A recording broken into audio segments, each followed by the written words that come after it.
그물 코 하나 뜯어졌다고 빠져나갈 수 있나?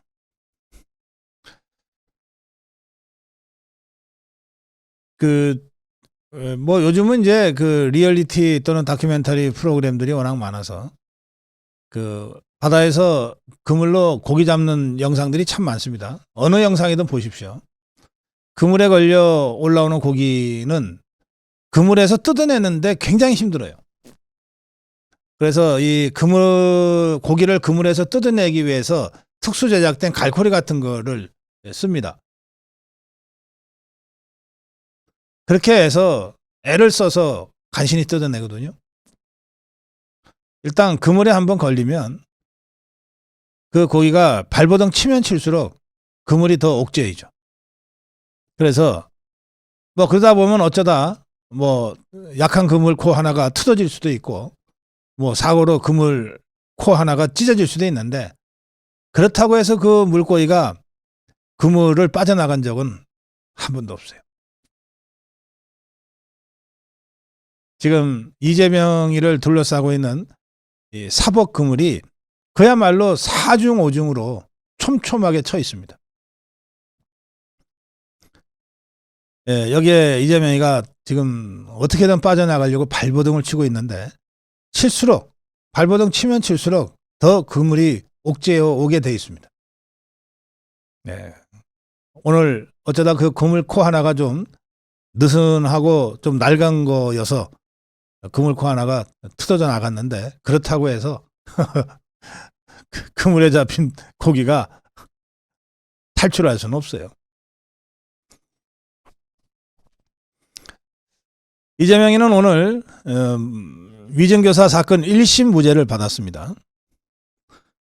그런데 황당한 것은 위증 정범인 김진성은 벌금 500만 원 유죄가 선고된 거예요. 그러니까 위증을 한 김진성은 자기가 위증을 했다고 법정에서 진술했고 그래서 그 위증죄로 유죄가 나왔어요. 그런데 그 김진성이한테 위증해달라고 교사한 이재명이는 무죄가 나온 거예요. 제가 오늘 아침에 KBS 전격 시사에서 그 좌파 패널하고 대담을 하면서 이 문제를 다뤘는데 좌파 패널도 그러더라고요. 뭐 이거는 도저히 빠져나갈 수 없다. 유죄는 결정적이고 형량만 문제다 그랬어요. 양형만 문제다. 그동안 제가 좌파 패널들을 많이 대담을 하지 않았습니까? 더불어민주당 국회의원들은 차마 지 입으로 유죄다라고 얘기를 못해도 패널들은 거의 예외 없이 위증교사는 빠져나가기 어렵다. 그런데도 이게 무죄가 나왔어요. 근데 그 무죄의 논리가 위증을 한 김진성은 유죄인데 그걸 교사한 이재명이는 교사한 확실한 증거가 없다고 무죄를 때린 거예요. 그러면 김진성이라는 사람은 교사받지도 않았는데 위증을 한 거가 됩니다.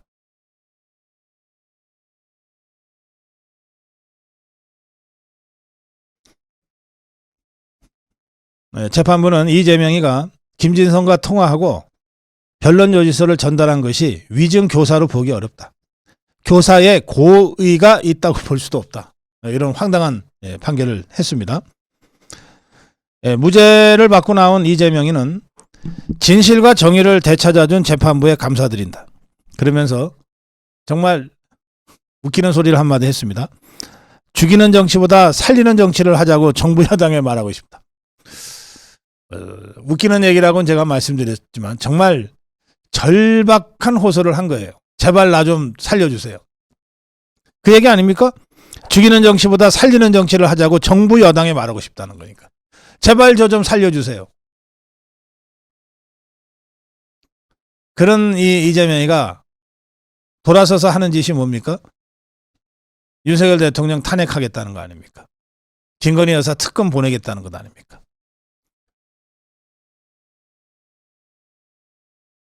그래서 예. 다시 그 얘기를 안 할 수가 없네요. 악어가 눈물을 흘릴 때, 파리가 앞발 싹싹 비빌 때 절대 마음 놓아서는 안 된다. 이재명이가 죽이는 정치보다 살리는 정치하자고 정부 여당에 말하고 싶다. 사실상 제발 살려주세요라고 싹싹 빌고 있지만 손에 힘을 넣고는 안 된다. 박지원이가 DJ도 살아 돌아왔고 트럼프도 살아 돌아왔는데 참 박지원이는 나이가 80이 넘었는데 아들뻘 되는 이재명이한테 이렇게까지 하고 싶을까요? 참 그거. 정청래는 눈물이 난다고 그랬어요. 근데 실제로 눈물을 흘린 자들이 꽤 있어요, 보니까. 뭐 막 울면서 눈물을 닦고 있는 자들도 보여요. 참. 이게 집단 히스테리가 이렇게도 나타날 수 있는 모양입니다. 그러면서 봐라, 재판부가 무죄를 때렸지 않냐, 검찰 너네가 문제다 해서 검찰을 향해서 아주 도끼서린 공격의 칼을 벼르고 있습니다. 김건희 여사 특검법 그리고 검찰에 대한 공세 수위를 더욱 높여 나갈 거라고 하는데 저는 이것도 그냥 안방 옆으로 끝날 거라고 생각합니다. 일단 28일 이창수 서울중앙지검장, 조상훈 4차장, 최재원 2부장에 대해서 탄핵안을 처리할 것 같아요. 28일 날 보고하고 29일 날 표결해서 처리는 할 것 같아요. 거기까지는 하겠죠. 그리고 검찰개혁 3법, 공소청법, 중대범죄수사처법, 검찰청 폐지법 이거 뭐 밀어붙일 건데 뭐 윤석열 대통령 거부권 행사하면 그걸로 끝나는 겁니다. 더불어민주당 국회의원 중에 하나는 검찰의 썩은 칼집에 넣을 필요 없다. 부러뜨려야 한다. 이렇게 막말을 하면서 전의를 다졌습니다. 검찰은 재판부의 무죄 선고를 납득할 수 없다고 즉각 항소의 뜻을 밝혔습니다. 검찰은 입장문을 냈는데요.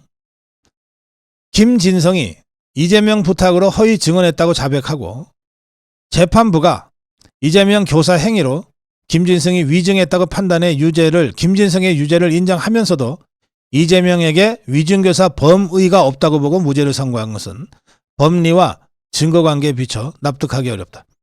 판결문을 면밀히 검토해 항소하고 항소심에서 유죄 입증에 최선을 다하겠다고 하는 공식 입장을 밝혔습니다.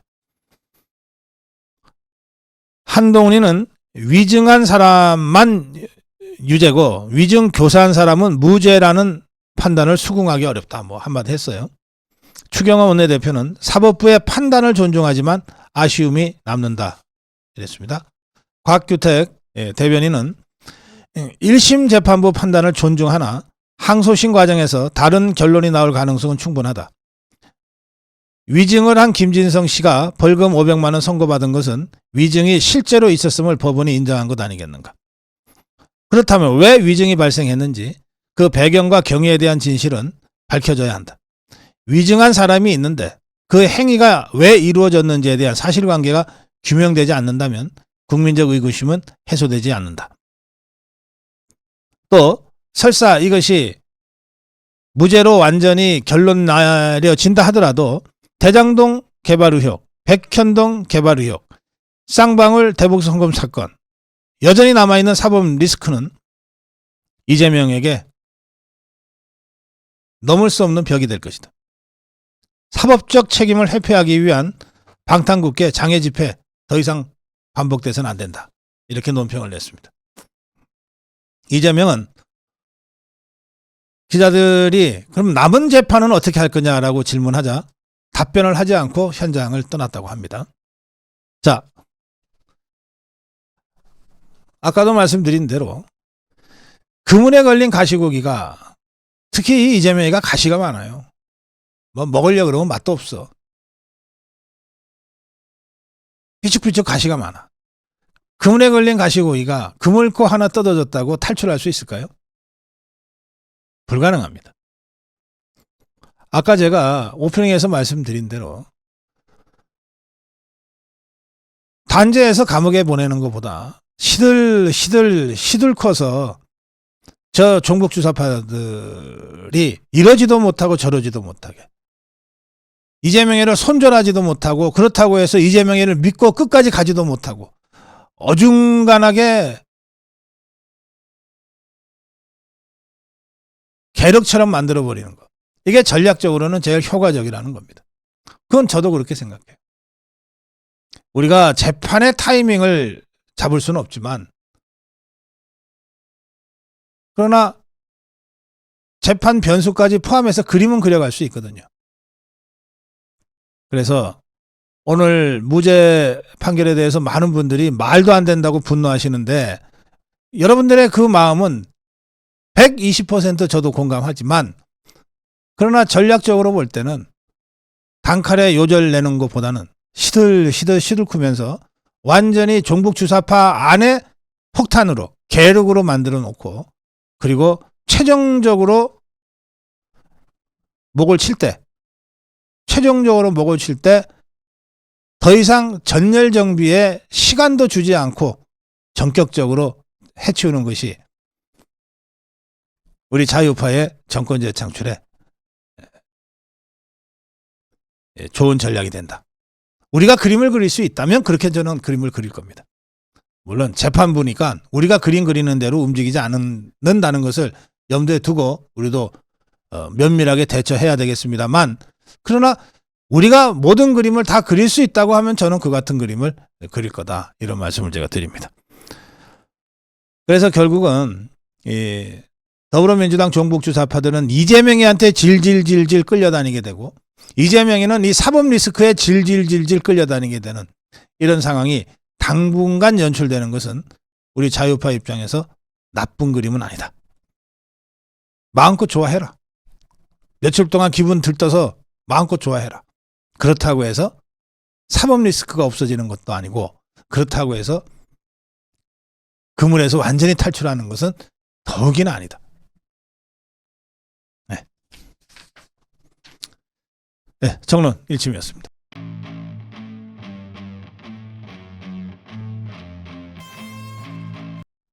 네, 제가 어제 위진교사 1심 무죄 판결에 대해서 정치적으로 주로 논평을 했습니다. 아이 뭐 그 별거 아니다. 그물코 하나 뜯어졌다고 해서 2중 3중으로 그물에 걸려있는 물고기가 어디 도망갈 수 있겠느냐. 큰 물고기일수록 밀고 당기고를 하면서 완전히 기진맥진할 때까지 힘을 빼서 끌어올려야 한다. 무작스럽게 힘으로 끌어올리려고 하다 보면 낚싯대가 부러질 수도 있고 줄이 끊어질 수도 있다. 눕기도 하고 질에 지쳐 떨어질 때까지 그렇게 다뤄야 한다. 이런 취지의 말씀을 제가 드렸어요.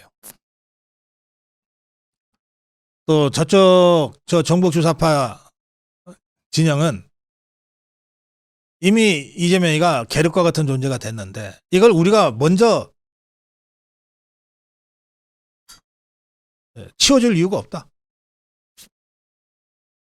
옛날에 그 망나니들, 회자수들, 사형수 단칼에 깨끗하게 집행해달라고 돈까지 줬는데 우리가 그런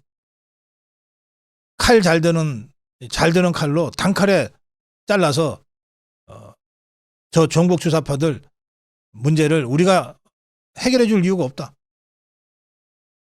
제가 그런 취지의 논평을 어제 했습니다. 그런데 정치적으로는 그러던데 그러나 법리적으로는 이건 정말 말이 안 되는 역사의 길이 담을 잘못된 판결입니다. 그 문제는 그 문제대로 나중을 위해서라도 정확하게 지적하고 넘어가야 되겠다고 저는 생각합니다. 자, 이재명의 녹취록을 보세요.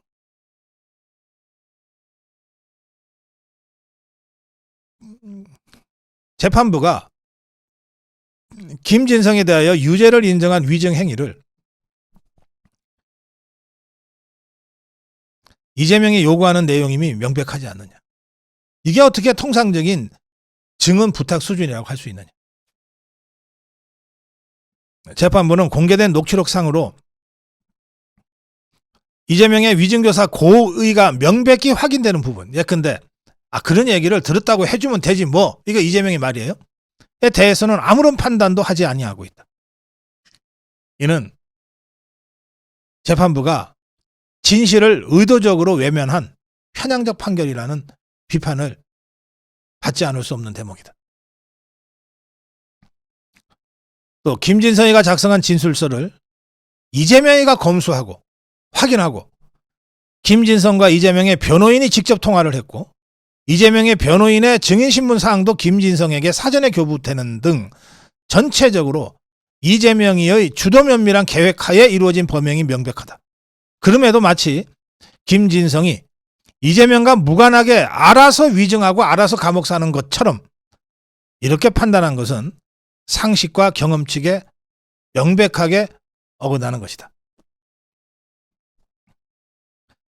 재판부의 이러한 어제 판결은 마치 이재명의 통화와는 아무런 상관없이 김진성이가 그냥 알아서 나와서 허위 증언을 했다는 비상식적인 판단이고 이재명이가 허위 증언을 직접 요구한 장본인이고 동시에 해당 재판의 유일한 피고인이고 특히 허위 증언으로 무죄 판결을 선고받은 유일한 수혜자라는 여러 가지 사정을 완전히 무시한 왜곡된 판결이다. 이 김진성이는 피고인 측 증인이 아니었어요. 검찰 측 증인으로 나온 겁니다. 그런데 피고인인 이재명이 측의 변호사가 또는 이재명이가 왜 검찰 측 증인으로 채택된 김진성이한테 전화질을 하고 그럽니까? 그 자체가 말도 안 되는 짓이에요. 위증 교사를 할 의도가 없었다면 법정에서 서로 팽팽하게 다툴 수밖에 없는 상대방 증인을 왜 접촉을 합니까?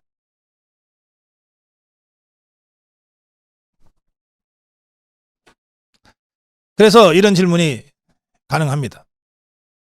만약에 위증이 유죄라면 김진성이가 위증이 유죄라고 어제 판결 나온 거 아닙니까? 500만 원. 그러면 10중 8구 위증 교사가 인정되어 왔는데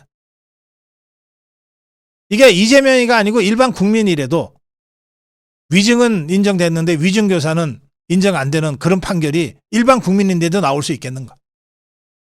이재명이니까 이런 황당한 재판 결과가 나온 것 아니냐. 따라서 우리는 일반 국민이 아니라 이재명을 위한 진실과 정의만 존재하는 건 아닌지 심각하게 의문을 제기할 수밖에 없다는 거예요. 김진성은 KBS랑 김병량 전 성남시장입니다. 협의가 있었다는 사실을 몰랐지만 안다고 위증해서 처벌을 받았어요.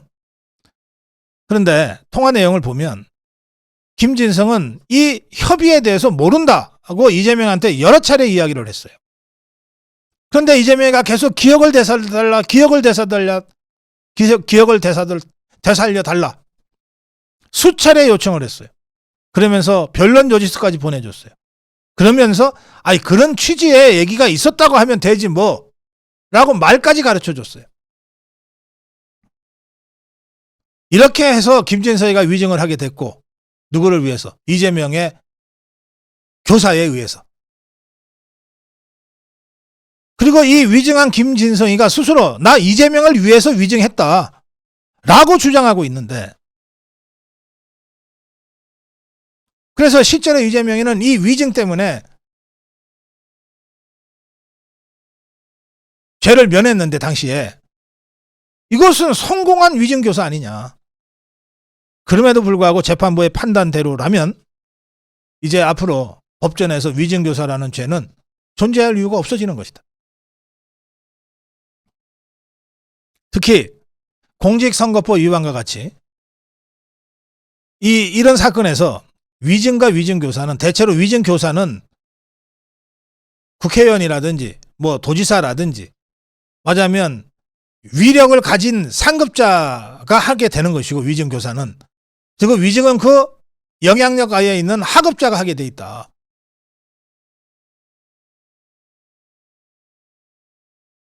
권력자와 피권력자 사이에서 이루어지는 위증교사와 위증이 일반적인데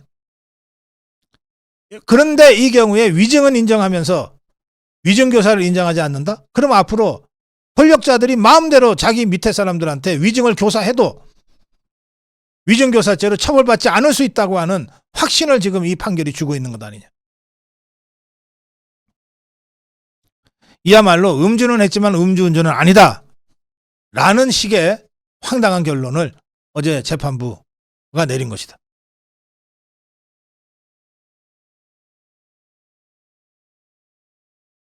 통화 녹취록에 보면 변론 여지서를 김진성이한테 보내주겠다고 말한 사람은 그 누구도 아닌 이재명 본인이다. 그런데 갖다 준 건 변호사다. 그러면 말은 이재명이가 하고 행동은 변호사가 했으니까 교사는 변호사가 했다고 할 것이냐. 이재명이가 교사범이 아니라면 이재명의 변호사가 교사범이라는 뜻이냐.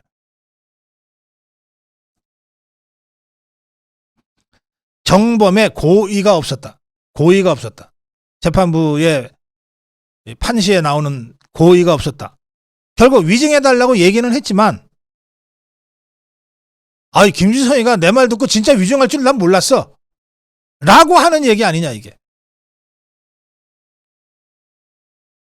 대법원 99도 1252 판례에서는 교사행위, 위증교사의 교사행위는 반드시 명시적이거나 직접적 방법에 의할 것을 요하지 않는다고 판시하고 있다. 간접적으로 알아듣도록 은근히 해도 교사는 교사라는 거예요.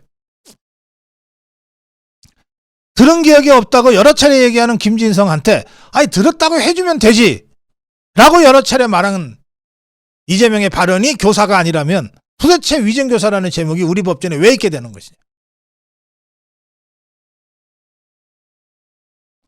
범죄를 설계한 사람이 범인이라는 말이 있다. 이거는 2021년 국감장에서 이재명이 한 말인데 범죄를 설계한 사람이 범인이다. 이재명이야말로 자신의 변호사로 하여금 김진성과 면담하고 증인신문사항을 작성하고 다시 전달하도록 설계한 사람 아니냐. 그럼 이재명이 대표가 이재명이의 이 설계와 지시 없이 독단으로 움직였다는 뜻이냐. 또 이익을 본 자가 범인이란 말이 있다. 저 김진성의 위증죄가 인정이 됐는데 저 김진성이의 위증으로 이익 본 사람이 누구냐 도대체. 딱 한 사람이 있지 않냐. 이재명이. 김진성이는 양심의 가책 때문에 위증했다가 그것을 위증했다고 자백을 해갖고서 지금 유죄를 받았는데 빨간 줄이 그어졌는데 불이익을 잔뜩 받았는데 그런데 이 김진성의 위증으로 인해서 이익을 받은 자가 도대체 누구냐. 딱 한 사람이 있지 않냐 세상에. 이재명. 그런데 그 이재명이가 위증교사 무죄? 이거야말로 무권 유죄, 유권 무죄. 무권 유죄, 유권 무죄. 권력이 있으면 무죄고 권력이 없으면 유죄.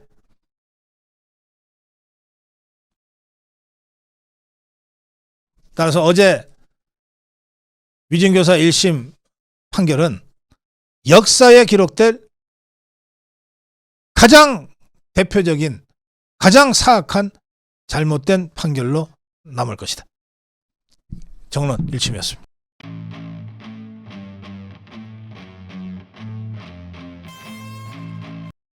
네. 차라리 장관인 나를 탄핵하라. 지금 저 이재명 일당들이 종북주사파 일당들이 이창수 서울중앙지검장을 비롯한 수사검사 3명을 지금 탄핵하겠다고 나섰습니다. 탄핵안 발의는 12월 2일 날 하고 표결은 12월 4일 날 하겠다. 이런 일정까지 밝힌 상태입니다. 압도적 다수 당인 종북주사파 더불어민주당이 탄핵하겠다고 날짜까지 밝혔으니까 탄핵 의결되겠죠. 그러면 탄핵 의결되는 순간 이창수 서울중앙지검장과 그 밑에 4차장 검사와 이 부장검사는 직무가 정지돼 버립니다. 이 황당한 사태와 관련해서 검찰 조직 전체가 격렬한 비판과 저항의 움직임을 보이고 있습니다. 서울중앙지검 중간 간부들이 더불어민주당의 이 횡포에 저항하고 나섰습니다. 서울중앙지검 부장검사 33명이 입장문을 냈습니다. 또 지난 21일에는 탄핵 당사자인 조상원 4차장 검사가 직접 탄핵의 부당성을 이렇게 주장했어요. 결론이 마음에 들지 않는다는 이유로 탄핵을 추진하는 것은 국회 탄핵 소추권의 명백한 남용이다. 권력 남용이니까 사실은 수사에서 기소할 범죄다 이런 뜻이기도 합니다.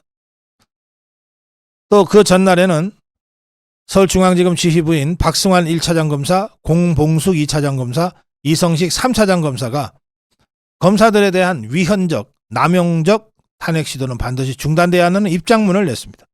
이 입장문에는 129개의 응원 지지 댓글이 당일날 바로 달렸습니다. 또 검찰의 2인자 대검 차장이죠. 이진동 대검 차장검사는 위헌적이고 위법적인 탄핵 남용은 반드시 중단돼야 한다. 또 서울 고검의 박현철 차장검사도 차장님들의 입장에 전적으로 공감한다. 또 검사장급 중에서는 선임에 해당되는 대검 기획조정부장 전무곤 부장은 검사라는 직이 요즘처럼 가볍게 취급받는 적도 없는 것 같다. 고 정치권을 비판했어요. 또 지금 문재인 뇌물 의혹 수사 중인 전주지검의 박영진 지검장, 이런 불법 부당한 탄핵 소추가 용인된다면 검찰도 외부의 부당한 공격으로부터 자유로울 수 없다. 막아야 된다 이렇게 주장한 겁니다. 여기서 개별 지검장 또는 차장의 입장보다 더 강력한 33명의 중앙지검 부장검사들의 입장문을 좀 살펴보겠습니다. 서울중앙지검 부장검사 33명은 이프로스에 부장검사 입장이라는 글을 올렸는데, 이 글에서 국가기관의 운영이 무력화되고 본질적인 기능 침해 상황이 명백히 예견됨에도 탄핵 절차를 강행하는 것은 상권 분립이라는 헌법 정신을 몰각한 것이다. 민주당의 탄핵 시도는 헌법의 기본 가치를 훼손하고 법치주의를 형해화시키는 위헌위법적 시도다. 검찰 내부의 지휘체계를 무력화하고 그 본질적 기능을 정면으로 침해하는 것이다. 탄핵은 고위공직자의 직무상 중대한 헌법이나 법률 위반이 있을 경우에만 극히 예외적으로 이루어져야 한다는 것이 헌법의 기본 정신이자 가치인데, 검사의 수사 및 처분에 대해서는 법령상 불법 절차가 마련되어 있다. 민주당이 주장하는 탄핵소추 사유의 대상 검사들에 대한 파면을 정당화할 정도로 중대한 헌법 법률 위반이 있다고 보기 어렵다. 특히 중앙지검은 매일 주요 사건에 대한 의사결정이 이루어지고 있는 전국 최대 검찰청이다. 검찰의 기능 유지가 위협받게 되면 수많은 수사와 재판이 지연되고 형사사법체계에 공백이 발생하여 결과적으로 국민 불편이 가중될 수밖에 없다. 이런 강력한 입장문 발표가 있었습니다. 그러거나 말거나 더불어민주당은 이창수 서울중앙지검장을 포함한 3명의 검사에 대한 탄핵을 12월 2일 발의, 12월 4일 표결로 정해놓고 밀어붙이고 있고, 동시에 수원지검 성남지청의 강백신 차장검사 탄핵을 또 추진하고 있어요. 그런가 하면 이재명의 대장동 백현동 개발 비리 의혹을 수사했던 강백신 차장검사와 엄희준 인천지검 부천지정장에 대한 탄핵 청문도 열기로 했습니다. 이런 상황에서 법무부 장관이 법사위에 출석했습니다. 박성재 법무부 장관은 탄핵 시도에 대해서 특정 사건의 처분 결과가 마음에 들지 않는다는 이유로 명확한 헌법이나 법률 위반 사항이 없는데도 수사 책임자 실무자에 대해 탄핵 소추를 추진하는 것은 심각한 문제가 있다. 정치적 책임을 묻기 위해서라면 수사검사들을 탄핵할 것이 아니라 검찰 사무의 최고 책임자인 나 법무부 장관을 탄핵하라.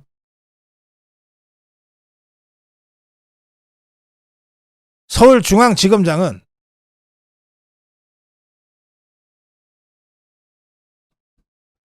서울 중심 지역의 검찰 사무 책임자다.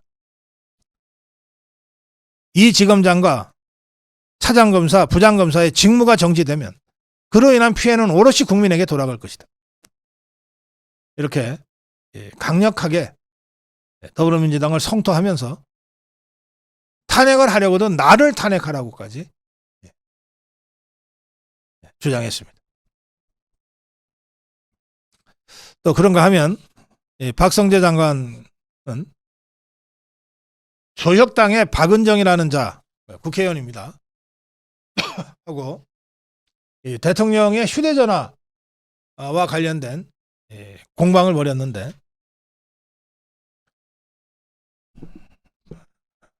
조혁당의 박은정이가 윤석열 대통령 부부의 휴대전화를 검출이 임의 제출 형식으로 확보해야 된다고 주장을 한 거예요. 그러자 박성재 장관은 다른 사람 휴대전화를 함부로 임의 제출하라는 얘기를 어떻게 할 수 있냐. 그러자 박은정이가 그럼 임의 제출이 안 되면 압수수색이라도 하세요. 그렇게 하자. 아니 압수수색은 아무나 하냐. 압수수색 사유가 뭐냐. 무슨 사유가 있는 거냐. 의원님이 얘기하는 그 정도 내용으로 압수수색 영장 청구하면 기각될 거다. 그러자 박은정이가 계속 대듭니다. 부실 수사라고 국민적 비난을 받을 거다. 이렇게 박성재 장관한테 얘기하자 박성재 장관이 참다 한마디 했습니다. 의원님보다는 제가 수사를 더 많이 해도 많이 했을 겁니다. 그렇게 부실 수사 단어 함부로 쓰지 마세요. 문제가 있다면 법무부 장관이 책임집니다.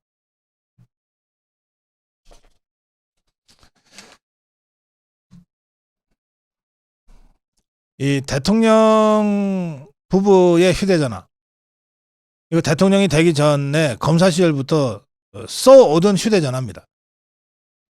보통은 정치인들도 후보 시절에 쓰던 전화 또는 정치할 때 쓰던 수십 년 쓰던 전화들이 다 있잖아요. 있는데 그 수많은 전화들은 대통령이 당선되는 순간 없어져요. 아마 파쇄될 겁니다. 그리고 새 전화기가 만들어져. 그래서 어제까지는 하루에도 막 몇 번씩 통화하던 아주 가까운 정치인들도 당선된 그 순간 전화 통화가 안 돼요. 근데 그게 뭐 경호라든지 보안이라든지 뭐 여러 가지 이유 때문에 그렇게 그동안 이 역대 대통령들이 해왔지만,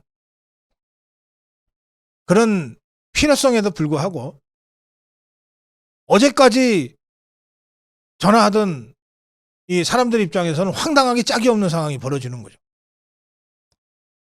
그래서 대통령의 전화번호, 이제 새로 바뀐 전화번호를 받기 전까지는 그야말로 전전긍긍합니다. 아, 이거 과연 대통령 당선인이 나한테는 전화번호를 알려줄까?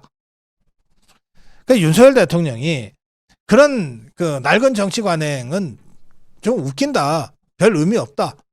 아니 내가 쓰던 전화기 뭐 내가 대통령 당선됐다고 해서 굳이 그걸 안 써야 될 이유가 뭐 있냐. 평소처럼 쓰면 되지. 그리고 중요한 얘기는 따로 준비된 전화기로 따로 하면 되지. 이렇게 생각을 했다는 겁니다. 그래서 대통령에 당선된 후 2년 반 가까이를 옛날 검사 시절부터 쓰던 전화기를 계속 썼고 김건희 여사도 남편이 그렇게 하니까 김건희 여사도 오래전에 쓰던 전화기를 계속 써왔다는 겁니다. 그런데 이제 이게 명태균이란 그 정치 브로커의 녹취 뭐 녹음 파일 공개로 이게 논란이 벌어진 것 아닙니까? 그런 건 녹음하고 녹취하고 공개하는 것들이 문제지. 옛날부터 쓰는 전화기 그냥 쓰는 대통령과 대통령 배우자가 그게 잘못된 겁니까?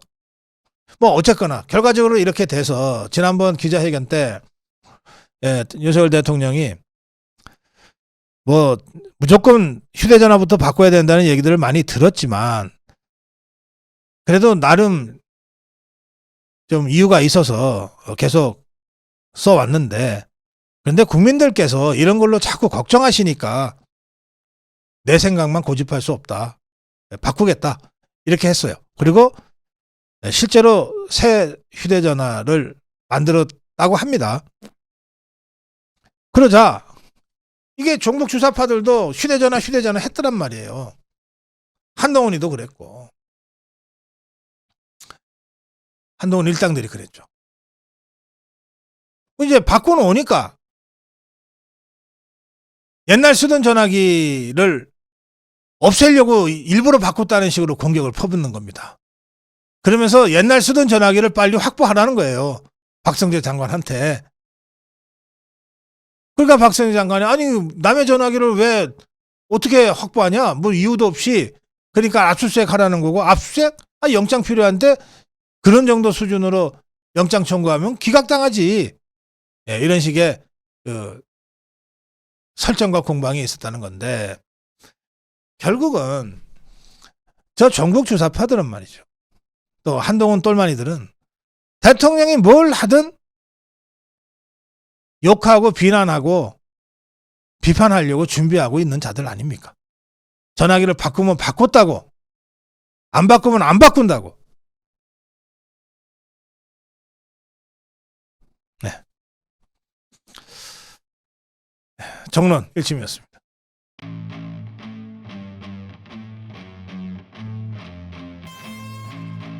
네, 정론 1침입니다. 상설특검의 규칙 개정안을 오늘 종북 주사파들이 강행 처리했습니다. 이 규칙 개정안은 대통령이나 그 가족이 연루된 수사를 할 경우에 상설특검을 할 때 여당을 배제하고 야당끼리 상설특검을 추천해서 대통령이 임명하게끔 한다는 겁니다. 그리고 청문회 불출석을 할 때는 동행명령을 내릴 수 있는 법안도 강행 처리됐습니다. 국민의힘은 더불어민주당이 상설특검의 사유화를 공식화했다고 하는 강력한 비판 논평을 냈습니다. 다수 의석을 악용한 입법 폭주는 헌정사의 오점으로 기록될 것이다. 민주당은 이재명 대표 방탄을 위해 기상천외한 법안을 남발하더니 이제는 협치 속에서 마련된 제도마저 훼손하고 있다. 이번 개정안은 민주당 직속 특검청을 만들기 위한 시도이고 이재명 개인을 위한 사설특검이라는 비판을 면할 수 없다. 이런 행태는 이재명의 유죄 심증을 더 짙게 만들 뿐이다. 국민의힘은 이번 개정안의 위헌성과 문제점을 국민께 알리고 의회 민주주의와 법치를 지키기 위해 끝까지 싸울 것이다 라고 하는 국민의힘의 논평이 나왔는데 이 문제를 좀 더 심층적으로 정리해서 말씀드리겠습니다. 말씀드린 대로 민주당은 위헌적인 상설특검법 국회 개정을 강행했는데 이는 결국 국회 상설특검 후보 추천권을 종북주사파 더불어민주당 이재명 세력이 독점하겠다는 겁니다. 독점해서 특검의 발동 여부, 특검의 수사 대상, 특검의 인선을 독단적으로 결정하겠다는 겁니다. 이 상설특검을 통해서 수사기관의 사건 기록, 증거 등에 대한 제출 요구 권한과 징계 요청 권한까지 자기들이 가져가겠다는 겁니다. 이런 민주당의 의도는 수사와 기소를 독점할 수 있는 자신들만의 검찰을 만들겠다는 겁니다. 이렇게 되면 특검의 정치적 중립성은 심각하게 훼손되고 행정부의 수사 기소권과 대통령의 임명권은 심각하게 침해됩니다. 상권 분립이 완전히 붕괴되어 버리는 겁니다. 2014년에 여야는 매번 특검을 할 때마다 여야가 공방을 너무 벌이는 것을 해소하기 위해서 대화와 타협으로 합의해서 상설특검법을 제정했어요. 그런데 이번에 민주당이 강행한 이 규칙 개정은 10년 전에 이 여야 합의를 정면으로 뒤집어 버리는 겁니다. 추천위원회 정치적 중립과 직무상 독립을 규정한 상위법인 상설특검법에 정면으로 위배되는 규칙 개정을 감행한 겁니다. 특검은 상설특검이건 특검법에 의한 특검이건 기존의 수사기관의 역할이 한계를 보일 때 보충적으로 도입돼야 하고 따라서 중립적이어야 합니다. 그런데 민주당은 수차례에 걸쳐서 위헌적 요소가 잔뜩 있는 특검 법안을 양산하고 대통령을 압박하다가 이제는 대통령의 헌법상 권한과 책무인 제2 요구를 형해화할 목적으로, 이게 규칙 개정이니까 대통령 거부권의 행사 대상이 안 된다는 거예요. 대통령의 제2 요구 거부권을 형해화할 목적으로 국회 규칙을 바꾸고 있는 것입니다. 또 한 가지, 민주당은 입법 독재를 계속해서 강행하고 있는데 대통령이 도저히 받아들일 수 없는 악법들을 강행하고 있습니다. 예산안 자동 부의가 바로 그겁니다. 동물국회 종식을 위해서 여야 합의로 마련된 국회 선진화법의 핵심 중에 하나가 예산안 자동 부의 제도인데, 이 예산안 자동 부의를 폐지하는 국회법 개정안을 강행 처리한 겁니다. 이렇게 되면 헌법 내 예산안 통과는 이제 헌법상 시한 내의 예산안 통과는 거의 불가능해지는 상황이 돼버리는 겁니다.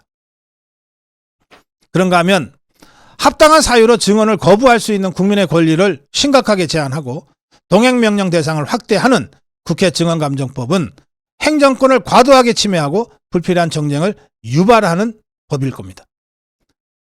아까 제가 농망사법이라고 불렀던 양곡관리법, 농업재해대책법, 농수산물가격안정법은 과도하게 시장에 개입하고 정부의 예산권을 침해하는 악법입니다. 특히 양곡관리법은 21대 국회에서 이미 부결된 것을 다시 재탕해서 강행했습니다.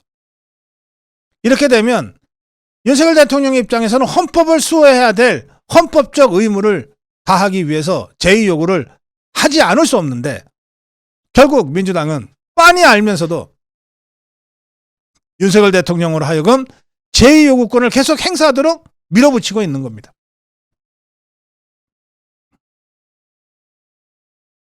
이런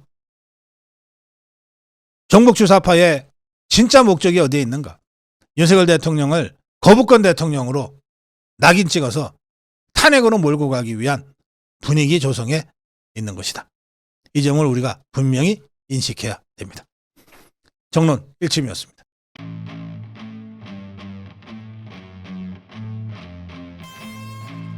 누더기가 된 당원 게시판. 이 당계 사태를 이 한동훈이가 3주 넘어 한 달간 이렇게 질질 끄는 바람에 당원 게시판이 완전 누더기가 됐다고 합니다. 지난 11월 21일부터 열흘 전이군요. 국민의힘 당원 게시판에 자동 숨김 기능이 도입이 됐습니다. 그래서 무슨 특정 단어가 올라오면 자동으로 그 글이 삭제되거나 안 보이게 되는 건데요. 그런데 이 금지어, 말하자면 이 금지어를 당원 게시판을 관리하는 사람이 임의로 지정할 거 아니에요. 그럼 누굽니까? 결국 한동훈 똘마니가 금지어를 지정한다는 것 아닙니까? 그 결과 어떻게 되냐? 이걸 확인을 해봤어요. 해봤더니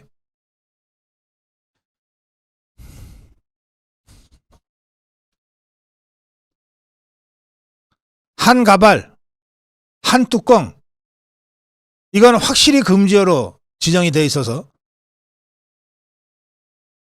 11월 27일 22시 현재 한가발 한뚜껑 관련 표현은 당계에서 당원 게시판에서 검색을 했는데 0건 한 건도 확인이 안 됐어요. 전부 다 숨겨진 거예요.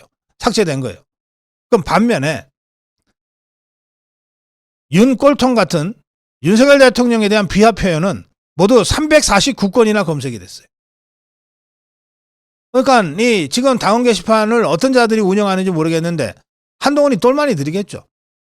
당원 게시판의 운영자가 당 사무처 직원일 거고 그 직원의 책임자가 서범수 사무총장일 거고 그 서범수 사무총장의 직계 상관이 직속 상관이 한동훈이니까.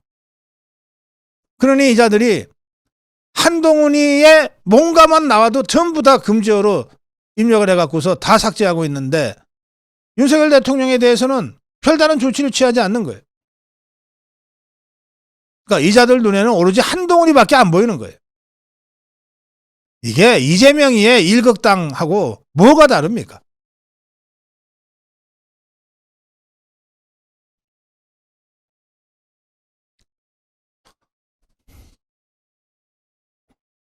또 사실은 한 달 뭐 가발킹 이런 거는 일반적으로 좀 비속어 뭐 글쎄 욕설은 아니죠. 한 달이 뭐 욕설입니까? 그냥 관행적으로 쓰는 표현이잖아요. 이런 것들까지 전부 다 금지어에 들어가서 숨김 처리가 되고 있는 상황입니다. 그러니까 한동훈의 그림자만 밟아도 일단 다 삭제 금지야. 아니 그러면 한 딸들이 한 딸 짓을 안 하면 되잖아. 하는 짓은 저 개딸 이상으로 하면서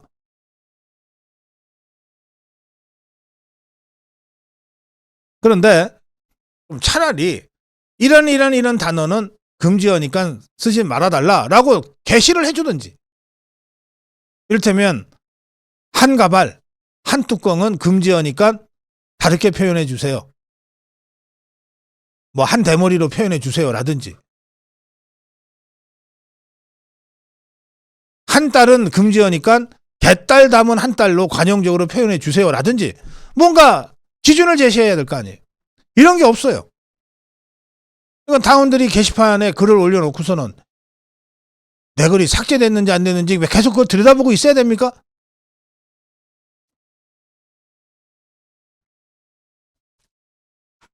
책임당원 A씨는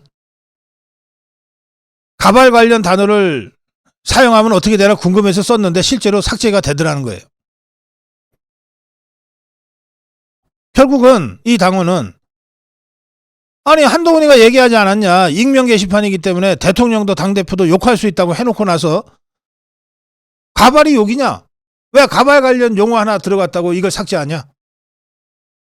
이렇게 주장하고 있습니다. 많은 당원들이 한동훈 비판했다고 차단 삭제 숨긴 처리? 아 책임당원이 이 정도 쓴소리도 당대표한테 못하냐? 금지어 공지도 하지 않은 상태에서 글 제한수도 하루에 3회 이건 당원의 권리를 도둑질해 가는 것 아니냐 이런 격앙된 반응들을 보이고 있습니다. 또 이게 뭐 한 가발 그러면은 무조건 삭제로 딱 자동 처리를 해놓는 바람에 이를테면 진짜 궁금해서 물어보는 글 있을 수 있잖아요. 한동훈 가발 쓰는 건 맞아요? 이런 글도 한 하고 가발이 들어가니까 삭제된다는 거예요. 의견 표명의 일부라고 할 수도 있는 왜 이런 글까지 삭제를 시키냐. 아니 당원 게시판이 민주주의 표현의 자유 영역이라며 한동훈이가 그렇게 얘기했지 않냐. 근데 한동훈 가발 쓰는 거 맞아요? 이거 물어보면은 삭제당하는 게 민주주의냐.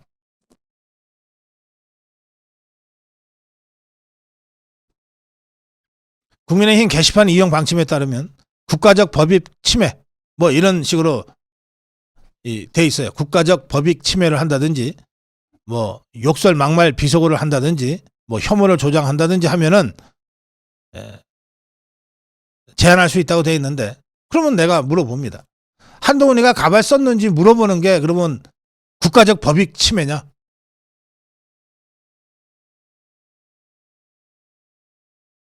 이런 식으로 운영을 하니까 당원 게시판이 누더기가 될 수밖에 없지 않습니까? 다음으로 가겠습니다.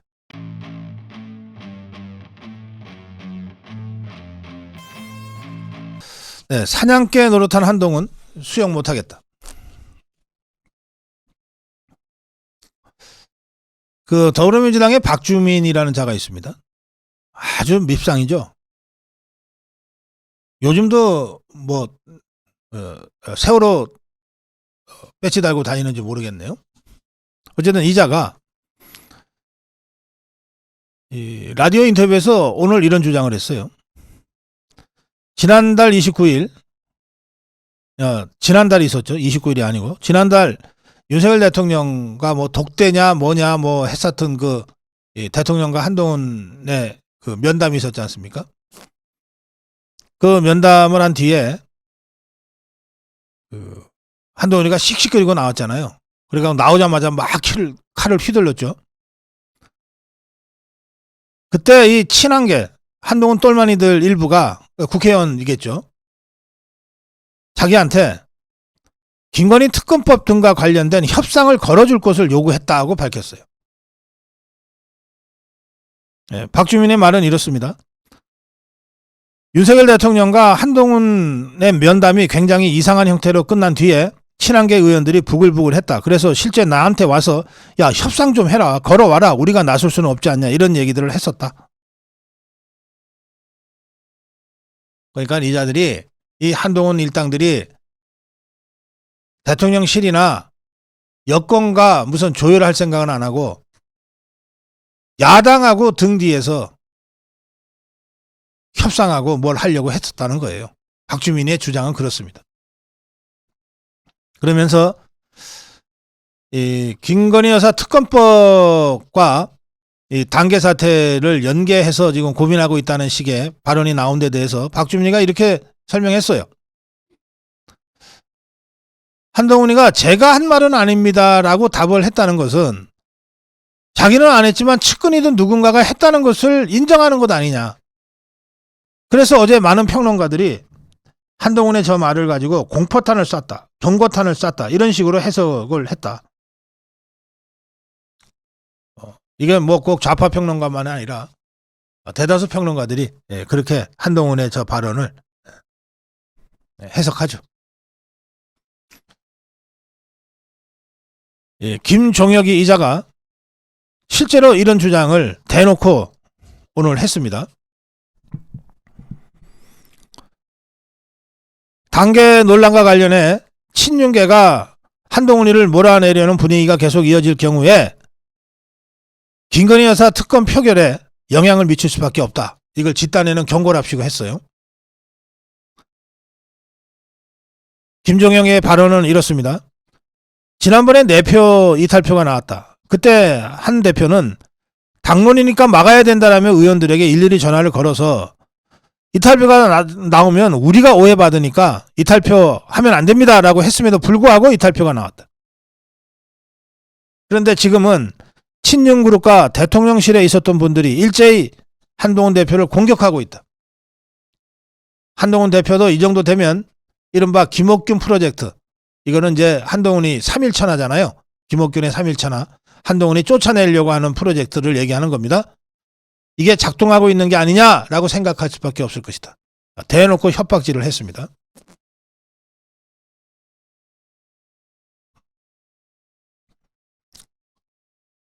협박의 제일 좋은 대응은 몽둥이입니다. 협박에 쫄아버리면 계속 협박당하게 돼 있어요. 지난번에 윤석열 대통령과 한동훈이가 면담할 때 뭔가 성의를 좀 보여주셔야지, 안 그러면 저도 뭐 더 이상 당내 의원들을 설득하기가 어렵고 협박한 겁니다. 대통령이 뭐 의원들이 그렇게 생각해서 특검법을 가결시키면 뭐 어쩔 수 없이 그렇게 가야지. 어디 해볼 테면 해봐. 한동훈의 협박에 전혀 주눅들지 않고 알았어. 해볼 테면 해봐. 그렇게 대응했습니다. 그러니까 한동훈이가 더 이상 말도 못하고 그냥 쑥 들어갔다 말이죠. 이번에 또 한동훈이가 직접 나서지 않지만 김정영이 같은 자들이 나서서 또 협박질을 하고 있어요. 김건희 여사 특검법을 가지고. 어떻게 대응해야 됩니까? 지난달에 윤석열 대통령이 한동훈이한테 대응했듯이 그렇게 대응하면 돼요. 해봐라 이것들아. 해봐. 어떻게 되나 보자. 예, 최근에 이 한동훈과 그 일당들의 움직임을 보면서 홍준표 시장, 문재인 정권의 사냥개 노릇한 한동훈 절대 수용 못한다. 이런 주장을 페북에서 했습니다.